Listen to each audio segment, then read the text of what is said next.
মহাপ্রভু কাশী ধামে আছেন। কাশী ধামে পৌঁছে মহাপ্রভুর চরণতলে গিয়ে চরণটা জড়িয়ে আছড়ে পড়লেন চরণতলে। গৌরহরি চমকে উঠলেন, সনাতন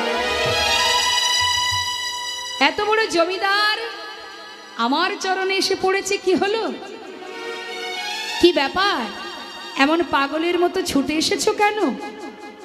সনাতন গোস্বামী করজোড়ে বললেন, দয়াময়, আমার বলতে যা কিছু ছিল সব কিছু ত্যাগ করেছি, শুধু একটা প্রশ্নের উত্তর জানার জন্য।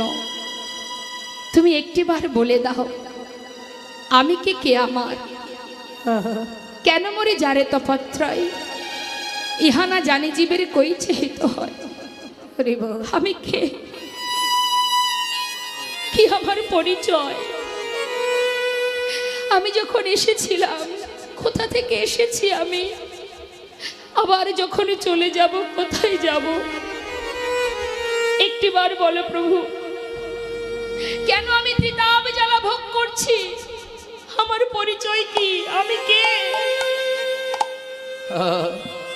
মহাপ্রভু বললেন, উত্তম প্রশ্ন করেছ সনাতন, জীবনের সবকিছু ত্যাগ করেছ তুমি, কিন্তু কম্বলটাকে সাথে করে কেন এনেছো? কম্বলের মায়া ছাড়তে পারোনি? যেই না বলা, সেই কম্বলটিকে পথের ধারে এক ভিখারিকে দান করে খালি হাতে প্রভুর কাছে এসে দাঁড়িয়েছে। দয়াময়, চেয়ে দেখো, আর কিছুই নেই আমার কাছে, শুধু একটিবার বলে দাও, আমি কে, কি করা উচিত আমার, আমি কি করে চলেছি, কি করণীয় আমার, আমার পরিচয় কি?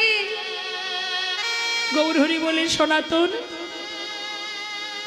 আজ যখন তুমি এই প্রশ্ন করলে, এই প্রশ্নের উত্তর শুধু তোমার জন্য নয়, জগতে সকলের জন্য একটাই উত্তর, একটাই প্রশ্নের উত্তর সকলের জন্য, শুধু তোমার জন্য নয়। সেটা কি জানো? জীব নিত্য কৃষ্ণ নিতাই গৌর হরিব তাহা ভুলি গেল, যেই না আমরা কৃষ্ণ দাস পরিচয়টা ভুলে গেলাম, সঙ্গে সঙ্গে মায়া পিশাচিতা এই গলেতে বাঁধিল, এই গলেতে বাঁধিল, জীব নিত্য কৃষ্ণ দাস তাহা ভুলি গেল, মায়া পিশাচি তার গলেতে বাঁধিল। আমরা কৃষ্ণচরণের দাস সেটা ভুলে গেছি বলেই মায়া আমাদেরকে গ্রাস করেছে, যার কারণে আমাদের সংসারে ত্রিতাপ জ্বালায় সবাই আমরা জর্জরিত, সবাই আমরা ভোগ করছি। বৈষ্ণব মহাজন বললেন, এখান থেকে উদ্ধার হবার উপায় আমাদের আছে, সহজ উপায় কি? গুরুচরণ আশ্রয় করো। মায়েদের গুরু কৃপা হয়েছে, বেশ, বললেন গুরুচরণ আশ্রয় করো, আর বদনে হরিনাম মহামন্ত্র জপ করো। যদি কাঁদতেই হয় ভগবানের চরণে দুফোঁটা নয়নবাড়ি বর্ষণ করো, আত্মনিবেদন করো, আর ভরসা যদি করতে হয় তাহলে গোবিন্দকে ভরসা করো। জীবনে প্রত্যেকটা মুহূর্ত পরীক্ষা দিতে হয়, তথাপিও যদি কেউ ভগবানকে ভুলে না যায় তবেই ভগবান তার দাস হয়ে থাকে। প্রভু নিজেই বললেন, যে করে আমার আশ আমি তার করি সর্বনাশ, তথাপিও যে না ছাড়ে আমার পাশ আমি হই তার দাসানুদাস। অত সহজ? ভক্ত বললেই ভক্ত হওয়া যায় না মা, তার অনেক প্রমাণ আছে। চিন্তা করে দেখুন, আমি এক একটা করে ভক্তের কথা বলবো। আমরা মনে করি আমরা দুঃখে আছি, ভগবান আমাদের কষ্ট দিচ্ছে। এই কলিযুগে মহাপ্রভুর বামে মা বিষ্ণুপ্রিয়া, মানে মহাপ্রভুর যিনি সহধর্মিনী, মাত্র 2 বছর ছিলেন মহাপ্রভু, আর সারা জীবনটাই মা বিষ্ণুপ্রিয়া চার দেওয়ালের মধ্যে নিজেরকে আটকে রেখে নিজের মুখ কখনো আর কাউকে দেখাতেন না।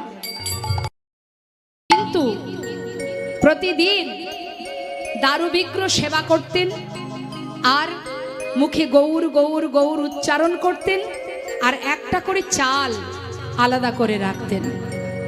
দিনের শেষে যতটুকু চাল হতো সেই তণ্ডুলগুলো সিদ্ধ করে লবণ মানে লবণ ছাড়াই শাশুড়ি মাকে দিতেন। বাড়িতে যে ঈশান নাগর ছিল, যে পৌরাণিক ভিত্ত, যাকে আমরা সাধারণ ভাষায় বলি কাজের লোক, সেই ঈশান নাগরকে দিতেন। অবশেষে যেটুকু বেঁচে থাকতো কোনো রকমে প্রাণ বাঁচানোর জন্য নিজে আহার করতেন, সেবা করতেন। কেন? আমি যদি বেঁচে থাকি তাহলে আমি আমার প্রভুর সেবা করতে পারবো। হরি বল। একবার ভেবে দেখুন দ্রৌপদী মায়ের কথা। অর্জুনের কণ্ঠে মালা পরিয়েছিলেন, তিনি তো জানতেন না যে আমি 5 স্বামীর সহধর্মিণী হব। কি ছিল তার অপরাধ? তারপর রাজসভায় যখন তার বস্ত্রহরণ হয়, সেখানে 5 জন স্বামী ছিলেন, গুরুজন ছিলেন, রাজা ছিলেন, কেউ কি তাকে রক্ষা করেছিল? মা, কি অপরাধ ছিল তার? সারা জীবন প্রভুকে ভালোবাসতেন, তার 5 পাণ্ডবকে কষ্ট পেতে হয়েছে গোবিন্দকে ভালোবাসতো বলে। কোনোদিন সুখ পেয়েছে 5 পাণ্ডব? বনে বনে জঙ্গলে জঙ্গলে কাটিয়েছে সারা জীবন ধরে। কৃষ্ণের প্রিয় সখা সুদামা, মা যশোমতী সন্তান পেল কাকে? না ভগবানকে সন্তান রূপে পেল। কোনোদিন মায়ের শান্তি ছিল? শিশুকাল থেকে কংস মহারাজের ভয়ে প্রতিটা দিন তার কাটত। কি অপরাধ ছিল তার? আজ না জানি কংস কাকে পাঠিয়ে দেয় আমার সন্তানকে মারে। একবার ভেবে দেখুন, শুধু আমরা ভাবি আমাদের কষ্টের কথা, তাদের কথাটা ভাবলে আমাদের কষ্টটা কষ্ট মনে হবে না। 5 বছরের ছোট্ট শিশু ভগবানকে ভালোবাসতো বলে তার পিতা কেশে প্রহ্লাদ তাকে কতভাবে প্রাণে মারতে চেয়েছিল। নিজের পিতা, চিন্তা করুন। হরিদাস ঠাকুর প্রভুকে ভালোবাসতেন বলে হাজার হাজার চাবুকের আঘাত সইতে হয়েছিল তার। অত সহজ বাবা, ভক্ত হওয়া অত সহজ নয়। এই জগৎ মাঝে সংসার জীবনটা শুধু মায়া আর মোহ। যে মায়া মোহের মধ্যে আমরা মায়ার বালিশ মাথায় দিয়ে ঘুমিয়ে আছি, এই মায়ার বালিশ মাথায় দিয়ে থাকলে আমাদের যে একটা নিজস্ব কাজ আছে, নিজস্ব কিছু কর্ম আছে, সেটা করা হবে না। সেই ভক্তি রাজ্যে প্রবেশ করতে গেলে সংসার জীবনের সাথে সাথে নিজের যে কাজ সেটা যদি আমরা করতে পারি তাহলে কি হবে? মহাজন বললেন একসঙ্গে 2টো কাজ হবে, সংসারও হবে, ভজনও হবে। তা ভজন করতে গেলে তোমাকে হরিনাম মহামন্ত্র জপ করতে হবে। বললেন বৈষ্ণব মহাজন বলছেন শ্রী গৌরাঙ্গের 2টি পদ যার ধন সম্পদ। অর্থাৎ সম্পদ যদি মনে করতে হয়, ভগবানের চরণ যুগলকে নিজের সম্পদ মনে করো। টাকা পয়সা বিষয় সম্পদ এ আমার সম্পদ নয়। আজ আমি মালিকানা করছি, আমার আগে আর একজন ছিলেন যিনি আমার পিতা, তিনি দেখভাল করেছেন। আজ তার ক্ষমতা নেই, তাই তোমার উপরে দায়িত্ব দিয়েছে। আবার তোমার যখন সময় যাবে তখন সেই সম্পদের দায়িত্ব তুমি তোমার সন্তানকে দিয়ে যাবে। তাহলে এই সম্পদের মালিক আমরা কেউ নই, আমরা দেখাশোনা করার শুধু একজন ম্যানেজার মাত্র। জায়গার জিনিস জায়গাতে আছে, শুধু আমরা বদল হচ্ছে। তাহলে আমার বলতে কি আছে বাবা? শুধু আমার সম্পদ কি? টাকা পয়সা বিষয় সম্পদ আমার নয়। এই যে দেহটা, এটাও আমার নয়। এটা তিনি দিয়েছিলেন তাই পেয়েছি, আবার সময় হলে তিনি কেড়েও নেবেন, তাই তো? তাহলে এটাও আমার নয়। এই যে নাম, এই যে ঠিকানা, যে পরিচয়ে ঘুরে বেড়াচ্ছি আমি, আপনারা যে নামে আমাকে চেনেন, এটা কি আমার? এটা কি আমি এনেছিলাম? এখানে আসার পরে পেয়েছি। আবার যখন চলে যাব এখানেই রেখে চলে যাব, নিতাই গৌর হরি বল হরি। তাহলে আমার কি আছে? শাস্ত্রে বললেন কৃষ্ণ ভজিবার তরে সংসারে আইনু, মিছে মায়ায় বদ্ধ হয়ে বৃক্ষ সম হয়ে। এসেছিলাম কি জন্য মা? কৃষ্ণ ভজন করব বলে, সংসার করব বলে আসেনি। কিন্তু আমরা সবাই সংসার করব সেজন্য আসেনি। যখন আমরা পশুকুলে, কীটকুলে, পক্ষীকুলে জন্ম পেয়েছিলাম, তখন ভগবানের কাছে কেঁদে কেঁদে বলেছিলাম যে তুমি আমাকে মানব দেহ করে পাঠাও, ভবে গিয়ে যেন সংসার করতে পারি।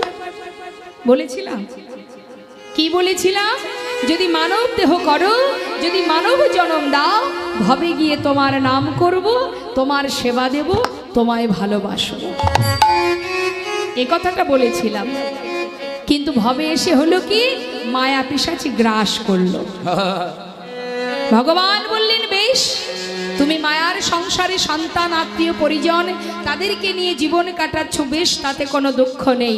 কিন্তু নিজের কাজ যদি ভুলে যাও, তাহলে সাধের মানব জন্ম পাওয়া বৃথা হয়ে যাবে। আবারও তোমাকে সেই 84 লক্ষ জনে ভ্রমণ করতে হবে, পিশাচকুলে জন্ম নিতে হবে।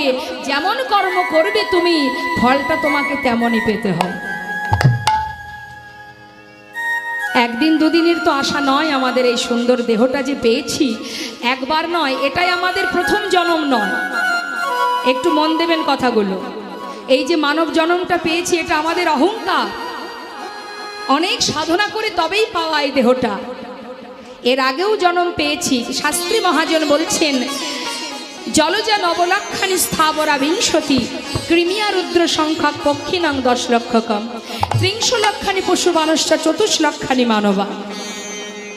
তার মানে এর আগে আমরা কোন জন্ম পেয়েছি? বললেন জলজা নবলক্ষানি, জলের প্রাণী হয়েছি 9 লক্ষ বার। স্থাবরা বিংশতি, বিংশতি মানে 20 লক্ষ বার।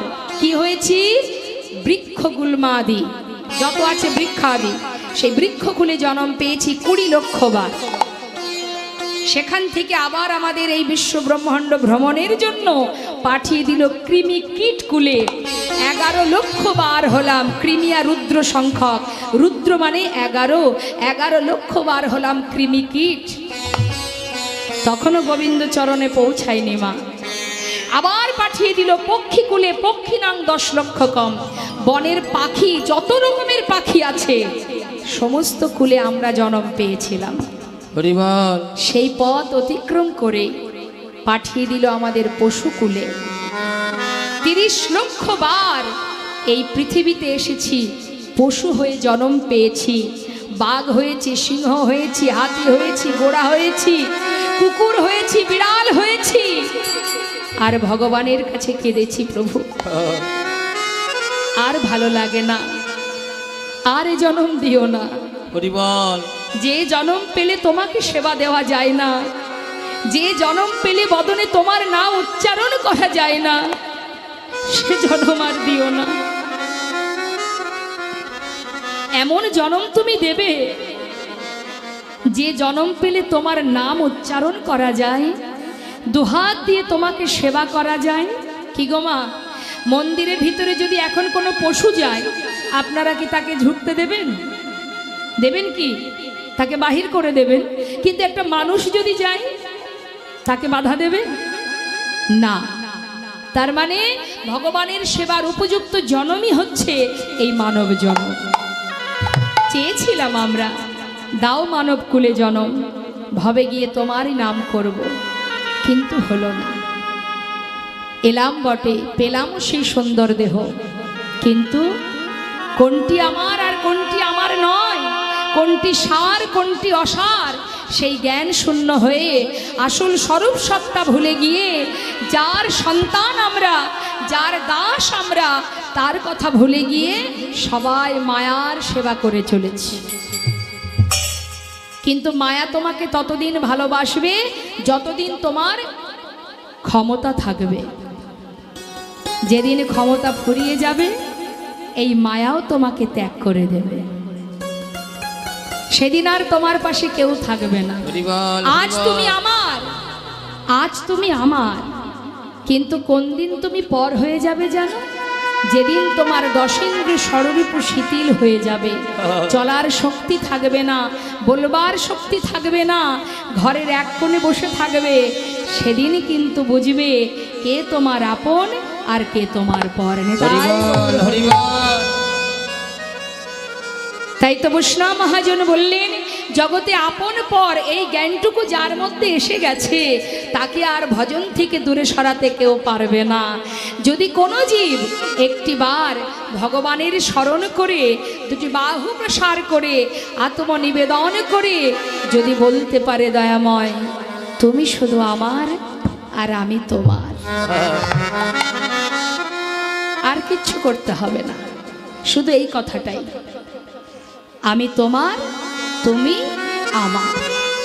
ভগবান বললেন সেই ভক্তের চরণে আমি যুগ যুগ ধরে দাস হয়ে পড়ে থাকি। নিতাই গৌর হরি বল হরি বল। যদি এমন ভাবে নিজেকে সঁপে দিতে পারো, কলিযুগে কোনো কষ্ট নেই মা।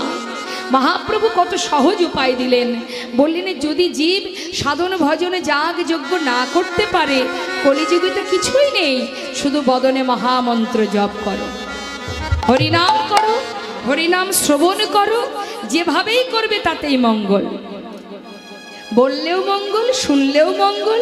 আহা, দেখবেন কিছু কিছু জায়গার নাম আছে ভগবানের নামে, আছে কি না মা?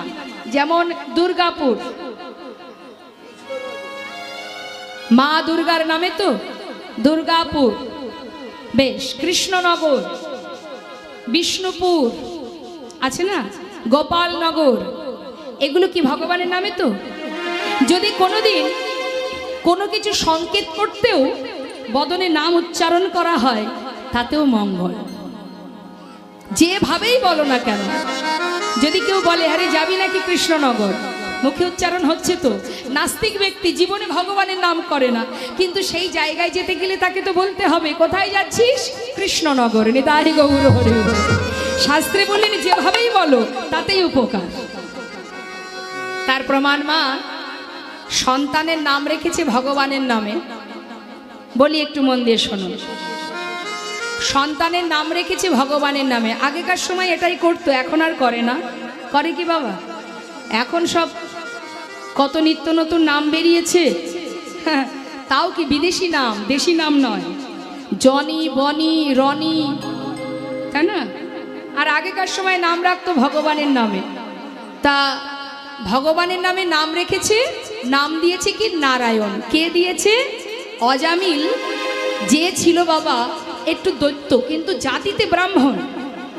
সে জাতিতে ব্রাহ্মণ, কিন্তু তার কর্ম ছিল নিচু প্রকৃতির, মানে যত হীন কর্ম করত, সে চুরি করত, ডাকাতি করত।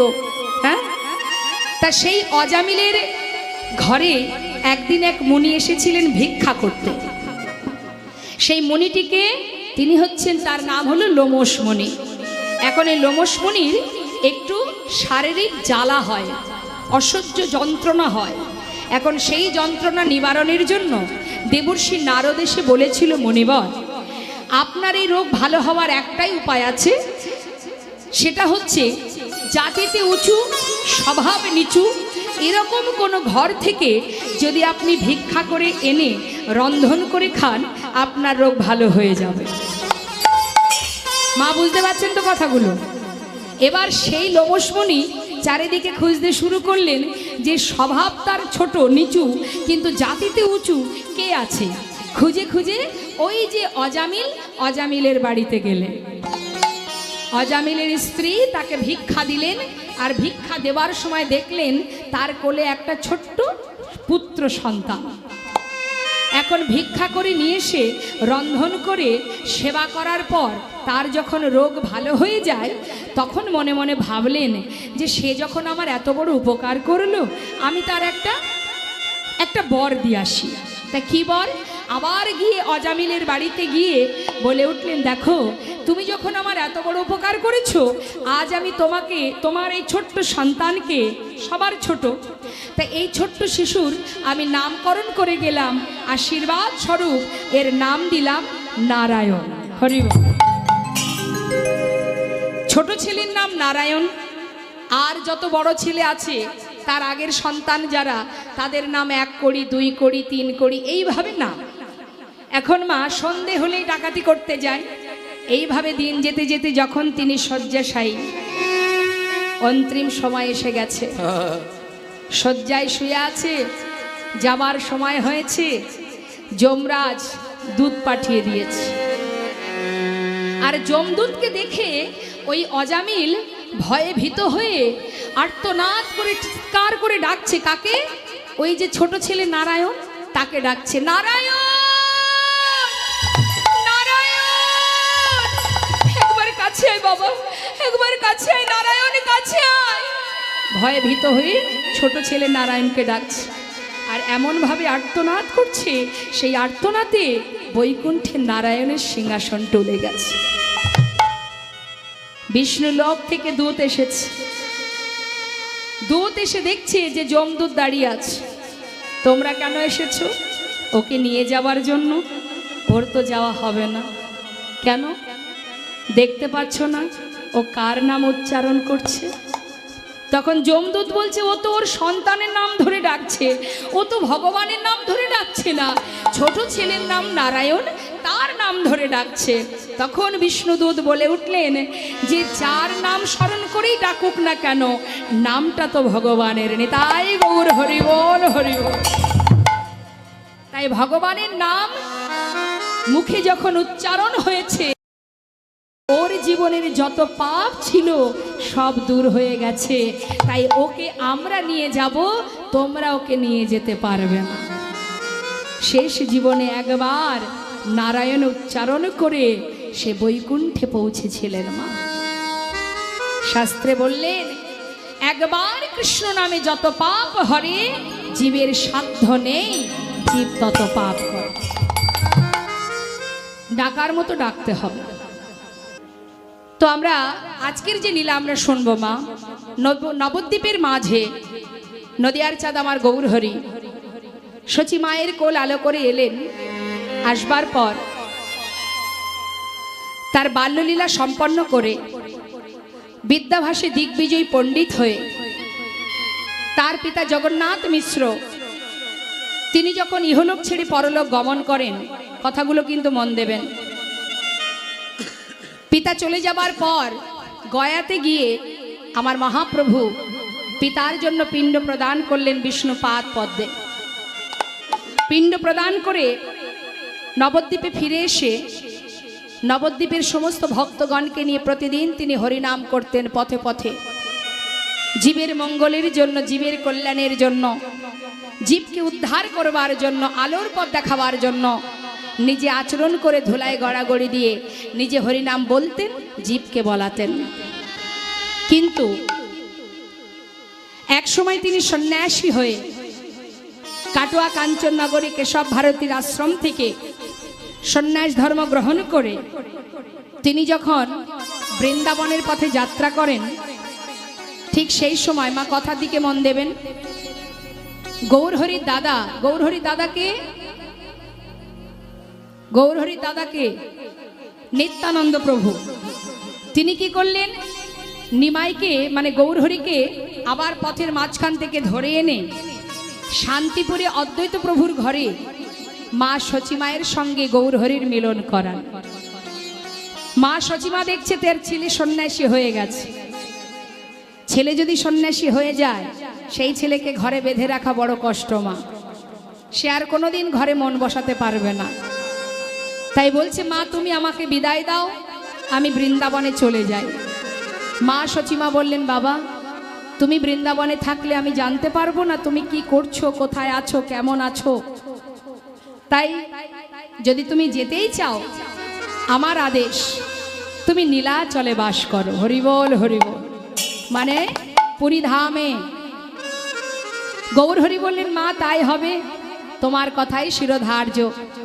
মায়ের কথা মাথায় নিয়ে সবাইকে ছেড়ে সারা জীবনের ন্যায় আমার মহাপ্রভু যখন পুরী ধামে চলে যান বাবা, সেই সময় নবদ্বীপের গৌরহরির পার্ষদ ছিল যারা যারা সর্বক্ষণ গৌরহরির কাছে কাছে থাকতেন, তারাও আর থাকতে পারলেন না। বললেন, প্রভু তুমি যদি চলে যাও আমরা কি নিয়ে বাঁচব। তাই তোমার সাথে সাথে আমরাও তোমার সঙ্গে যাব। তাই নবদ্বীপ থেকে গৌরহরির অনেক ভক্তবৃন্দ যারা তাদের সংসার ছেড়ে মহাপ্রভুর সাথে ওই নীলাচলে চলে যান। তাই গৌরহরি প্রতিদিন গৌরহরি ভক্তদের নিয়ে ওই নীলাচলে জগন্নাথ মন্দিরের সামনে দাঁড়িয়ে জগন্নাথ দর্শন করতেন। কখন? অতি প্রাতকাল, মানে প্রভাত সময়। প্রতিদিন জগন্নাথ দেখতেন বাবা। যারা পুরীধামে গিয়েছেন দেখেছেন নিশ্চয়ই, জগন্নাথ মন্দিরের সামনে একটা স্তম্ভ আছে, যেটাকে বলা হয় গরুর স্তম্ভ। ওই গরুর স্তম্ভটা যদি আপনি জড়িয়ে ধরেন, ওই সোজা একমাত্র জগন্নাথ বিগ্রহই দেখা যায়। তা প্রভু প্রতিদিন সকাল হলেই, ভোর হতে না হতে, ওই গরুর স্তম্ভটা জড়িয়ে ধরে অতি প্রাতকালে ওই জগন্নাথ দর্শন করতেন। তা গৌরহরি যখন দর্শন করতেন, তার পিছন দিকে অগণিত ভক্তগণ। গৌরহরি প্রতিদিন তাদেরকে নিয়ে হরিনাম করতেন, কৃষ্ণ নাম করতেন। নিজে আচরণ করে, নিজে ভগবান হয়ে জীবকে এমনভাবে হরিনাম কৃষ্ণ নাম করাতেন। তিনি তো কলিযুগে এসেছেন ভগবান রূপে নয়, তিনি এসেছেন ভক্ত রূপে। ভক্ত রূপে এসে জীবকে হরিনাম বলাচ্ছেন, নিজে আচরণ করছেন আর জীবকে বলাচ্ছেন। বলছি ভক্ত, তোমরা সবাই আমার সঙ্গে বলো, কি বলবো দয়াময়? বলো, হরিনাম কৃষ্ণ নাম করো। প্রভাত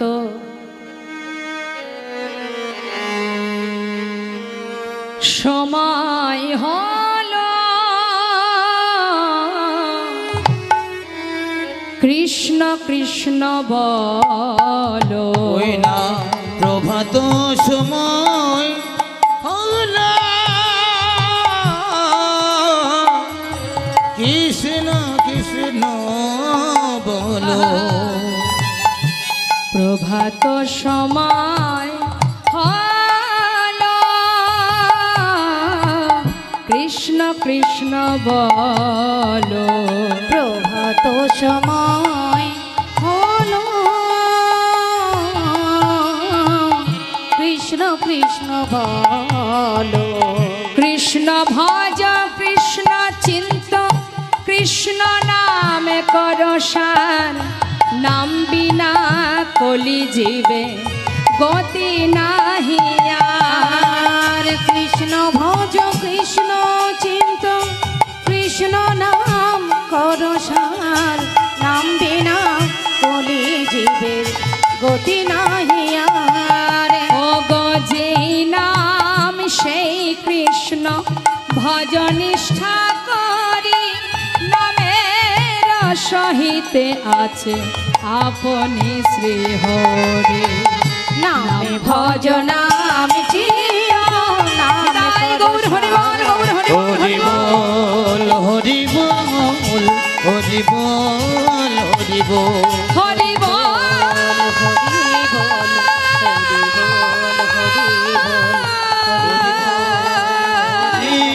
হরি হরি বল, হরি বল,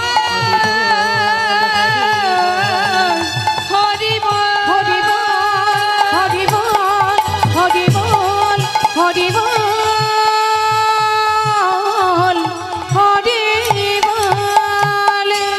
হরি বল, হরি বল।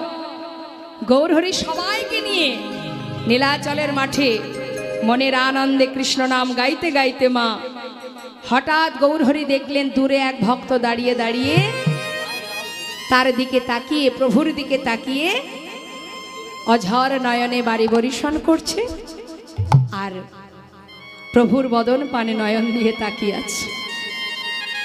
অন্তর্যামী যিনি অন্তরে থাকেন তার তো কিছু জানতে বাকি থাকে না। হরি বল এত এত ভক্তের মধ্যে দিয়ে তিনি অন্তরে জানতে পারলেন এক ভক্ত দূরে দাঁড়িয়ে তার জন্য কাঁদছে। গৌরহরি ধীরে ধীরে তার কাছে গিয়ে দাঁড়ালেন। কে তুমি? দূরে দাঁড়িয়ে কাঁদছো, কি চাই তোমার? দয়াময়, আমার নাম গোবিন্দ ঘোষ। কোথা থেকে এসেছো তুমি? অগ্রদ্বীপ থেকে। কার কাছে এসেছো? তোমার কাছে। আমার কাছে? আমার কাছে কেন এসেছো? নিতাই গৌর হরি হরি বল, হরি বল।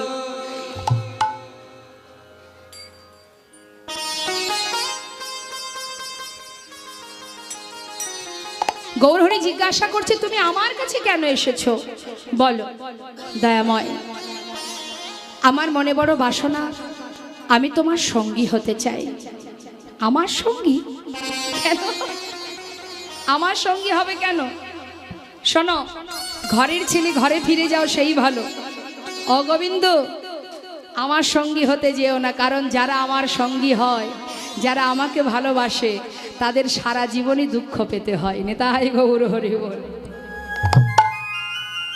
ভগবানকে ভালোবাসলে সারা জীবন দুঃখ পেতে হবে, কষ্ট পেতে হবে। তার থেকে ঘরে আছো সেই তো ভালো। ঘরের ছেলে ঘরে ফিরে যাও, সেটাই ভালো। আমার সঙ্গী হতে যেও না। জীবনে দুঃখ কষ্ট আসলে সহ্য করতে পারবে না। ভক্ত তো তেমন নয় মা, ভক্ত সহজে ছাড়ার পাত্র নয়। ভক্ত বলে উঠলেন, দয়াময়, তোমার সঙ্গী হব শুধু এটাই যথেষ্ট। তাতে দুঃখ আসুক আর কষ্ট আসুক আর সুখই আসুক, তাতে কোনো দুঃখ নেই। নিতাই গৌর হরি বল, হরি বল, হরি বল। আমাদের যদি এমনটা হয়, ভগবানকে ভালোবাসলে যদি আমাদের জীবনে দুঃখ আসে, আমরা ভগবানকে ডাকবো? অনেকেই আছে, সবার কথা বলবো না। অনেক পরিবার আছে যারা যদি একটু কষ্ট পায় জীবনে, দেখবেন ভগবানের আর সেবা দেয় না, তাকে প্রণাম পর্যন্ত করে না। ক্ষোভে, অভিমানে, রাগে, কেন তুমি এত কষ্ট দিয়েছো, আজ থেকে তোমার মুখ দর্শন করব না। এরকমও অনেক ঘরে আছে মানুষ। তামাগো, ভক্ত বলে উঠলেন, কষ্টই পাই আর সুখই পাই, আমি তোমায় ছাড়তে চাই না প্রভু, আমি তোমার সঙ্গী হতে চাই। হরি বল।